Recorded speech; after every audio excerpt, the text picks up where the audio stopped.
அச்சு, நான் என்னைக்குமே லட்சுமியை வெறுத்ததில்ல. நான் தேவையில்லாம தப்பா புரிஞ்சுக்கிட்டு எல்லாரோட மனசையும் குழப்பிட்டேன். சக்தி, எனக்கு அவ வேணும்டா. எங்க இருக்கான்னு போய் தேடுறா. தேடு. எங்க போய் தேடுவேன்?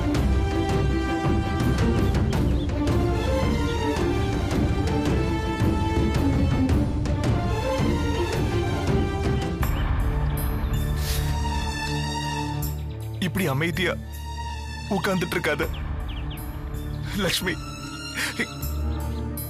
என்ன பாரு, என்ன பாரு லக்ஷ்மி. லக்ஷ்மி, என்ன பாரு லக்ஷ்மி. லக்ஷ்மி, பேசு.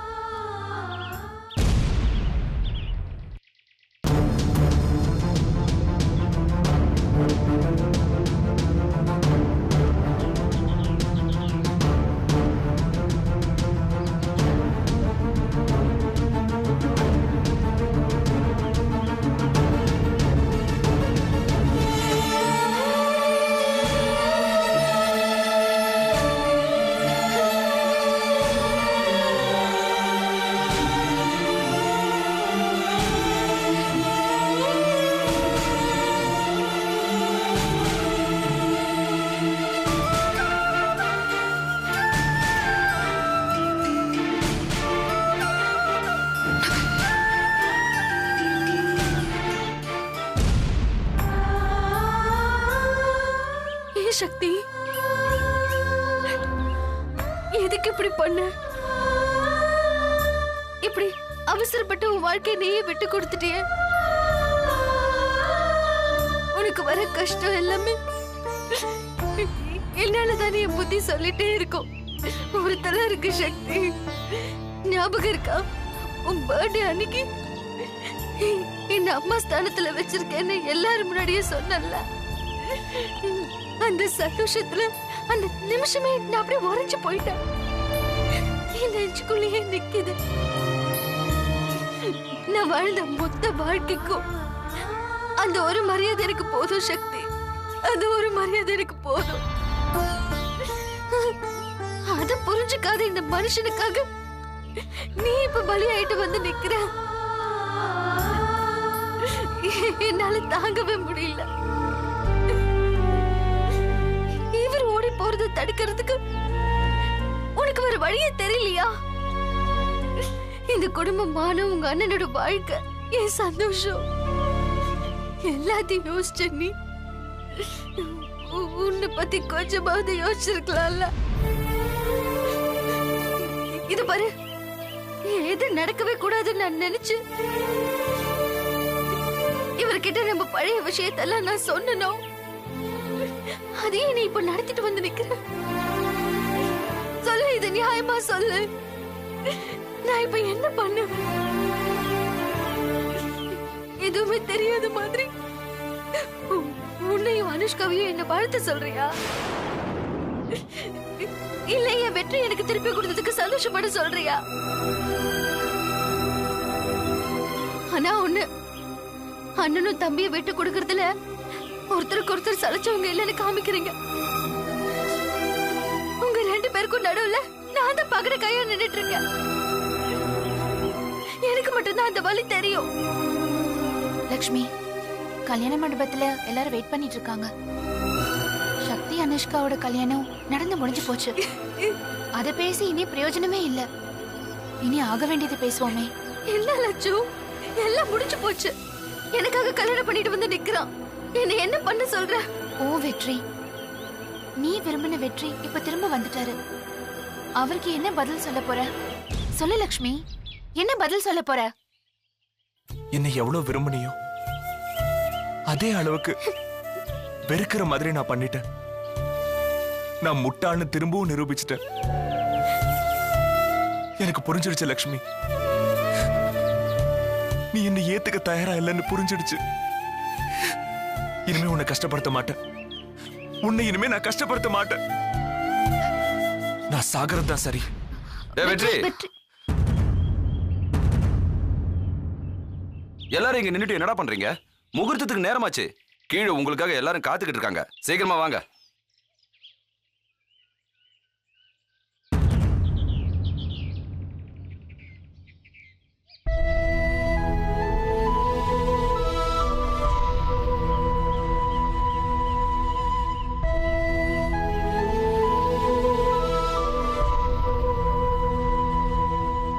உங்க எல்லார்கிட்டயும் நான் ஒண்ணு சொல்லலாமா?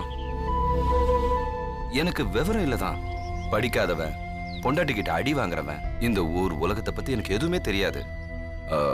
அதுவும் இல்லாம மத்தவங்களோட மனசை புரிஞ்சுக்க கூட எனக்கு தெரியாதுடா. ஆனா உன்னை பார்க்கும்போதும், நம்ம லட்சுமியோட கண்ணை பார்க்கும்போதும், சக்தியும் அனுஷ்காவும் கல்யாணம் பண்ணிக்கிட்டதை பார்க்கும்போதும் எனக்கு ஒரு விஷயம் மட்டும் நல்லா புரியுது. இங்க ஏதோ தப்பு நடக்குது. அது என்னன்னு நான் கேட்க போறதில்ல. டே வெற்றி, டே சக்தி, அப்பா அம்மா கிட்ட அடிக்கடி ஒன்னு சொல்வார் தெரியுமாடா? நம்ம 4 பேரும் தான் இந்த குடும்பத்தோட தூணுன்னு.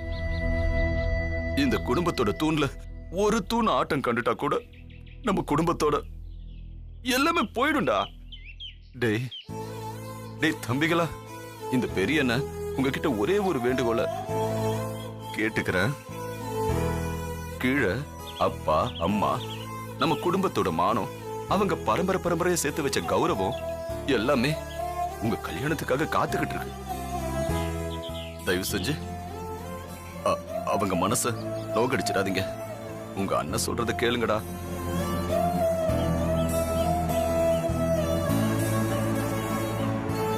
ஏ வெற்றி, லட்சுமி, பாமா, முகூர்த்தத்துக்கு டைம் ஆயிடுச்சு.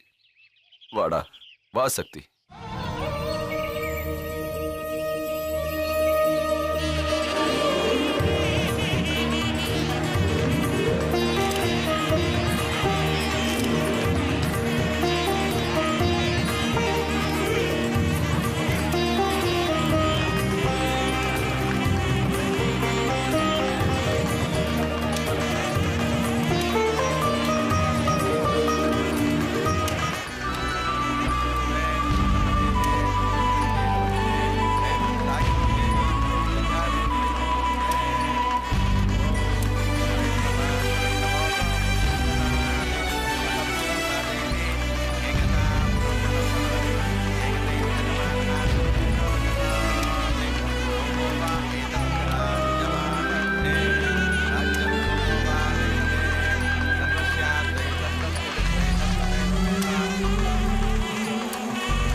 சம்பந்தி, யாரும் எதிர்பார்க்காம திடுதிப்புன்னு எல்லாம் நடந்து போச்சு. விடுங்க, நடந்தது எல்லாமே நல்லதுக்கு தான். பாருங்க எவ்வளவு சந்தோஷமா இருக்காங்க அவங்க.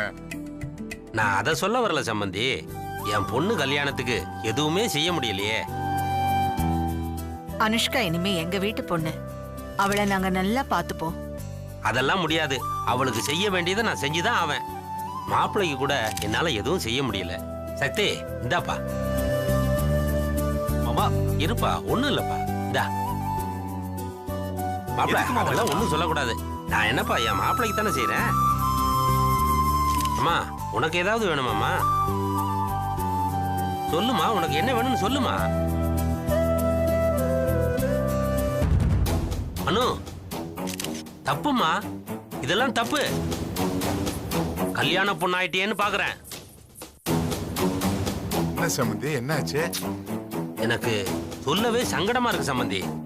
4 பசங்க 4 மருமகளுகன்னு உங்க வீடு பாக்குறதுக்கு எவ்வளவு அழகா இருக்கு.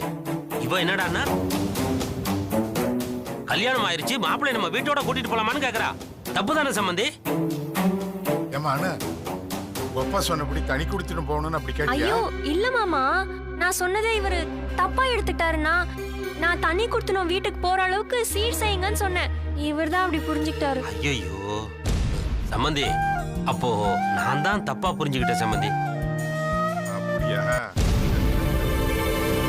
நான் சரியா கேட்காம தப்பா புரிஞ்சுக்கிட்டேன். என்ன மன்னிச்சிருங்க சம்பந்தி. பாத்தீங்களா சம்பந்தி, அனுஷ்கா அப்படிலாம் கேட்டிருக்க மாட்டா. ஏன்னா இவ்வளவு நாள் அவ எங்க வீட்டுல இருந்திருக்கா. எங்க குடும்பத்தை பத்தி அவளுக்கு நல்லா தெரியும். இத பாருங்க, என்ன ஆனாலும் சரி இந்த குடும்பத்தை பிரிக்கிறதுக்கு நான் என்னைக்கும் அனுமதிக்கவே மாட்டேன். விடுங்க சம்பந்தி, வாங்க எல்லாரும் வீட்டுக்கு.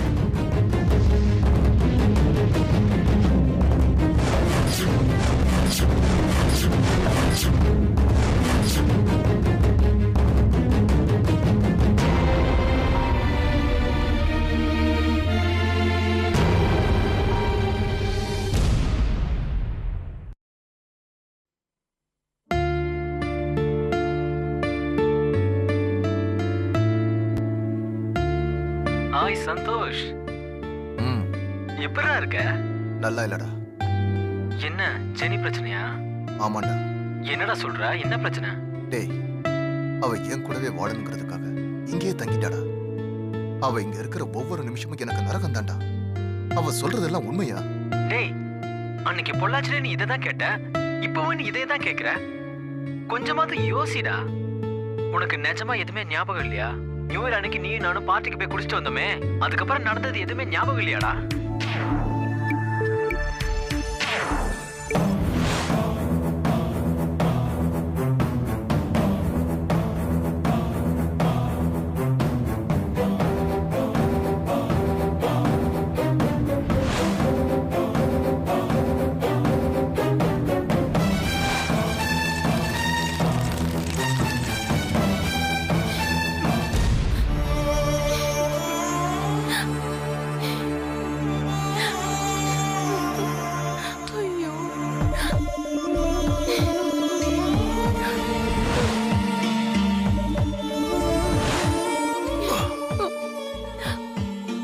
ஜெனி, ஜெனி, ஜெனி, நீ இப்ப இங்க வந்த? சந்தோஷ், ஏய் ஜெனி, ஏன் அழற? என்னாச்சு? நைட் உனக்கு என்ன நடந்ததுன்னே தெரியாதா?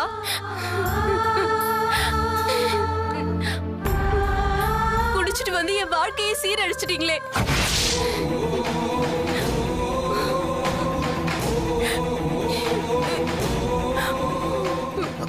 சீரழிச்சிட்ட? என்ன சொல்ற நீ? நான் உன்னை ஃப்ரெண்டா நினைக்கிறேன் தானே சொன்னீங்க. ஒரு ஃப்ரெண்டு கிட்ட இப்படிதான் நடந்துப்பீங்களா?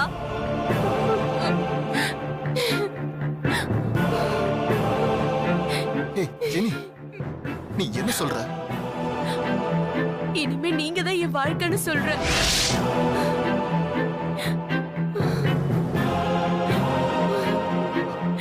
ஜெனி, எனக்கு எதுவும் ஞாபகம் இல்ல. என்னது ஞாபகம் இல்லையா? என் வாழ்க்கையை கெடுத்துட்டு ஞாபகம் இல்லைன்னு சொன்னா என்ன அர்த்தம்? உன்னை தவிர எனக்கு வேற யாரும் வாழ்க்கை இல்ல. நீதான் என்னோட வாழ்க்கை. என்னை கை விட்டுறாத சந்தோஷ்.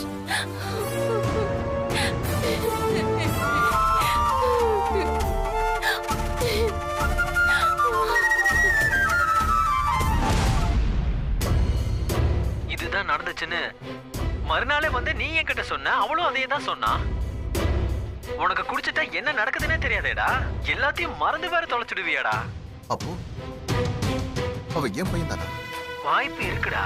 எப்படா ஒருத்தி உண்மை இல்லாம இவ்வளவு தூரம் இந்த விஷயத்த அழுத்தி சொல்ல மாட்டா. சந்தேகம் இருந்தா நீ வேணா டிஎன்ஏ டெஸ்ட் எடுத்து பாத்துரு. டேய், எடுத்து பார்த்து அது உண்மையா இருந்தா என்னடா பண்றது? டேய், அத நீ தாண்டா முடிவு பண்ணணும்.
டேய் டாக்டர் வந்துட்டாரா? டாக்டர் லக்ஷ்மி எப்படி இருக்கா? ஆபரேஷன் நல்லபடியா முடிஞ்சிருச்சு சார். கடவுளே. இன்னும் 2 மணி நேரத்துல வார்டுக்கு கொண்டு வந்துருவாங்க. நீங்க போய் பார்க்கலாம். சரி டாக்டர், ரொம்ப நன்றி டாக்டர். Okay sir. டேய் நான் தான் சொன்னல. நல்ல வேளை எந்த பிரச்சனையும் இல்லாம பேஷண்ட் உயிர் பொழைச்சிட்டாங்க. ஒருவேளை அவங்க செத்து போயிருந்தா யாரு பதில் சொல்றது? சாரி சார், தப்பு நடந்து போச்சு. உங்களை ஆபரேஷன் முடிச்சு ஸ்டிச்சிங் தானே பண்ண சொன்னாங்க. அத கூட பொறுப்பா செய்யாம வயிற்றுக்குள்ள கத்திரிக்கோலை வச்சு தைச்சிருக்கீங்க. நீங்கெல்லாம் டாக்டரா இருக்கிறதுக்கே தகுதி இல்லைங்க. இது வேலை கிடையாதுங்க, சேவை. அத புரிஞ்சுக்குங்க முதல்ல. இந்த விஷயம் மட்டும் வெளியே தெரிஞ்சிருந்தா இந்நேரம் ஹாஸ்பிட்டலையே இழுத்து மூடி இருப்பாங்க. உங்க ஒருத்தரோட கவனக்குறைவால எல்லாருக்கும் கெட்ட பேருங்க. சாரி சார், இனிமே இந்த மாதிரி நடக்காது. ஆமா, கண்டிப்பா நடக்காது. ஏன்னா இனிமே நீங்க இங்க இருக்க மாட்டீங்க. கெட் அவுட், போயிட்டே இருங்க. Get out, get out. Sorry sir. பேசாம போய்கிட்டே இருங்க.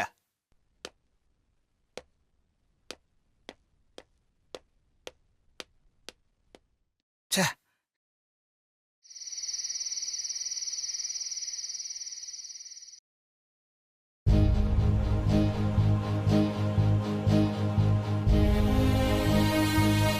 அப்போ அவ ஏன் பையன் தானா? வாய்ப்பு இருக்குடா. ஒருத்தி உண்மை இல்லாம இவ்வளவு தூரம் இந்த விஷயத்த அழுத்தி சொல்ல மாட்டா. சந்தேகம் இருந்தா நீ வேணா டிஎன்ஏ டெஸ்ட் எடுத்து பாத்துடு.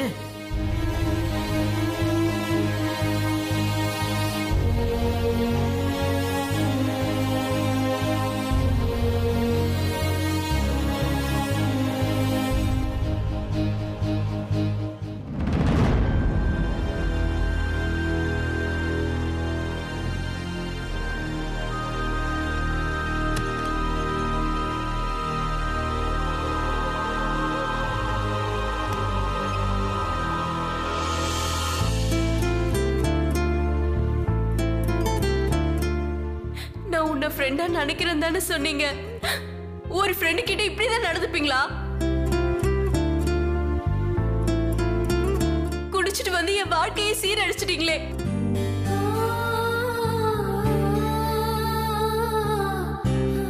எல்லாத்துக்கும் காரணமே அந்த குடிதான். பாழா போனதை விட்டு தொலைச்சோம், அது நம்மளை விடாம துரத்துது.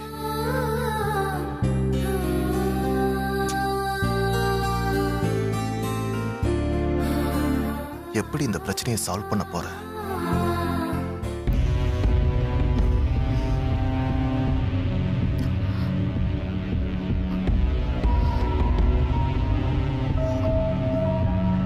என்னங்க என்னங்க